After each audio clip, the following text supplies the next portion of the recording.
Assalamualaikum warahmatullahi wabarakatuh. Salam sejahtera untuk Waalaikumsalam. kita semuanya. Kami dari kelompok 10 yang terdiri dari Ibu Melinda Salehalah dari SMP Negeri 8 Gorontalo. Dengan saya sendiri Priska Aprianti dari SMP Negeri 3 Satapajo. Ada Ibu Crescensiana Sandajau Albert dari SMP Negeri 1 Momere. Ada Bapak Syahrir dari SMP Negeri 1 Sugubenasa. Dan ada Ibu Reski Amanda Hakim dari SMP Negeri 4 Kolaka Utara. Di kesempatan kali ini, kami akan memaparkan kolaborasi tentang masalah yang kami temui pada pembelajaran informatika. Untuk mempersingkat waktu, saya persilahkan kepada Bapak Ibu Guru untuk menyampaikan materinya. Baik, terima kasih atas kesempatan yang telah diberikan kepada saya. Baik, saya akan memaparkan materi presentasi kita pada kelompok 10, yaitu identifikasi masalah. Yang pertama, itu adalah miskonsepsi informatika, di mana terbagi menjadi elemen berpikir komputasional, algoritma, dan pemrograman. Kemudian yang kedua adalah kesulitan dalam mengukur ketercapaian pembelajaran pada siswa atau peserta didik. Saya persilahkan kepada Ibu Kres untuk memaparkan materi dari presentasi kami. Kepada Ibu Kres dipersilahkan. Baik, terima kasih Bu Reski. Baik Bapak Ibu, saya akan mempresentasikan materi dari permasalahan yang akan kami angkat dalam diskusi kami. Yang pertama, miskonsepsi informatika yang terdiri dari elemen berpikir komputasional, algoritma, dan pemrograman. Dalam permasalahan ini, miskonsepsi informatika terjadi pada elemen berpikir komputasional dan algoritma dan pemrograman.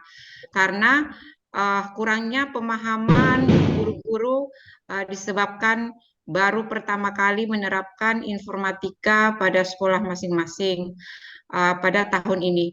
Materi informatika yang luas dibandingkan dengan TIK membuat guru kesulitan untuk menyampaikan materi kepada siswa. Miskonsepsi terjadi juga kepada siswa karena rendahnya literasi siswa terhadap materi yang diajarkan. Yang kedua, kesulitan dalam mengukur ketercapaian pembelajaran pada siswa.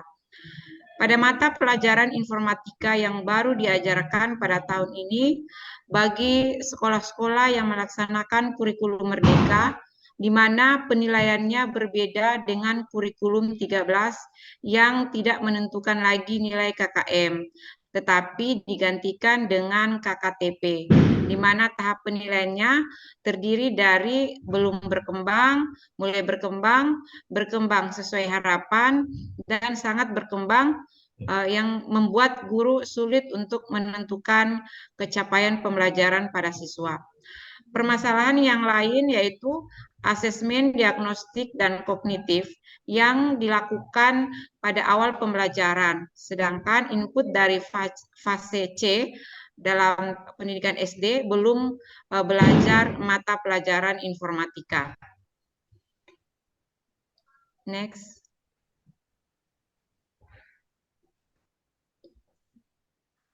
Untuk slide berikutnya, Ibu Priska.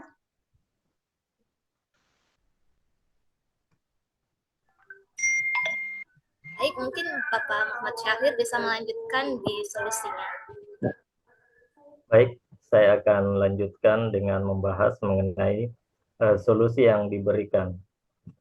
Yang pertama, untuk miskonsepsi informatika pada elemen berpikir komputasional serta algoritma dan pemrograman, solusi yang kami lakukan terhadap permasalahan di atas yaitu dengan menciptakan suasana belajar yang menyenangkan dengan cara membuat materi ajar dalam bentuk video, game dengan menggunakan aplikasi kuisis, dan lain-lain, sehingga siswa tertarik untuk belajar. Kemudian juga dapat dengan memberikan materi latihan di internet secara gratis, kemudian melakukan latihan secara online. Yang kedua, mengenai kesulitan dalam mengukur ketercapaian pembelajaran pada siswa, solusinya adalah dengan fokus terhadap tujuan pembelajaran, di mana guru tidak harus menuntaskan materi ajar, tetapi disesuaikan dengan keadaan dan gaya belajar siswa. Demikian solusi yang dapat diberikan. Saya kembalikan kepada Ibu Moderator. Baik, terima kasih Pak. Untuk selanjutnya praktik baik mungkin bisa Ibu Melinda Hala untuk memulainya.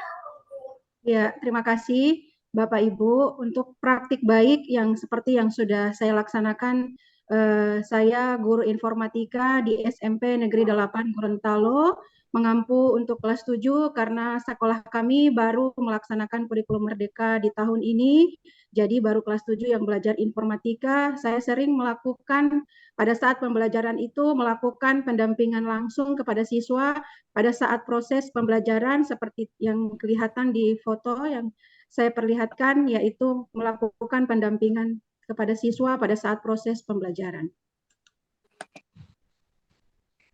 Baik, untuk praktik baik yang kedua, di sini saya melakukan lebih cenderung melakukan pembelajaran berdiferensiasi, di mana saya menerapkan bagaimana proses pembelajaran sesuai dengan profil pelajar Pancasila yang berpusat kepada murid.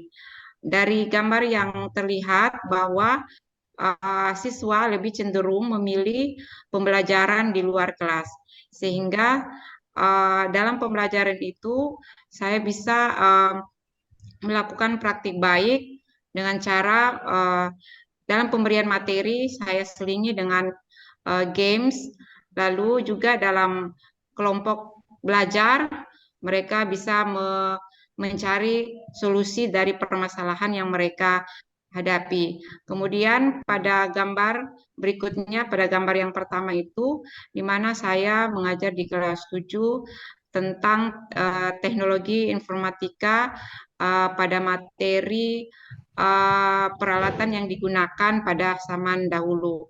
Di situ seharusnya saya menunjukkan alat-alat yang digunakan untuk berkomunikasi pada zaman dahulu, tetapi karena kita tidak memiliki, sehingga saya melakukan proses pembelajaran dengan unplug, yaitu memperlihatkan gambar alat teknologi informasi yang digunakan manusia pada zaman dahulu. Dari saya sekian, saya kembalikan ke Ibu Reski. Silakan Ibu Reski. Ya, terima kasih atas kesempatan yang diberikan kepada saya. Baik, saya akan melanjutkan tentang praktik baik, di mana pada slide ke-8 di gambar itu ada gambar tentang pemanfaatan media pembelajaran komputer untuk pengembangan soft skill. Ya, untuk di sekolah saya, khususnya di Kolaka Utara, saya mengampu mata pelajaran informatika itu sudah kelas 7 dan kelas 8, di mana di sekolah kami sudah menerapkan kurikulum Merdeka Belajar itu dari tahun 2021. Ya, jadi sudah 2 tahun dengan sekarang kami sudah menggunakan kurikulum Merdeka. Kemudian pada gambar yang ada di praktik baik, di situ adalah salah satu kegiatan siswa yang setiap pertemuan itu yang saya lakukan untuk masuk ke dalam ruangan lab komputer untuk melakukan praktik media pembelajaran dengan menggunakan yang namanya komputer, di mana saya melakukan pengembangan soft skill, di mana kita ketahui bahwa pengembangan soft skill itu adalah di mana kita menyajikan pembelajaran yang kreatif, ya, yang kreatif dan memantik dengan tujuan untuk memantik rasa penasaran siswa. Apalagi di daerah saya mata pelajaran informatika ini itu masih sangat minim dengan sarana dan prasarana.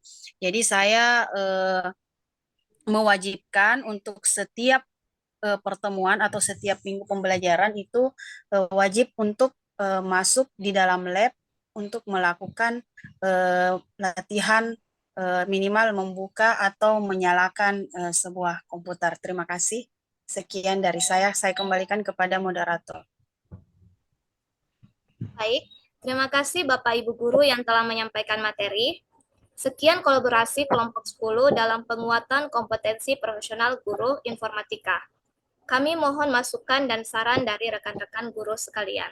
Terima kasih, semoga bermanfaat.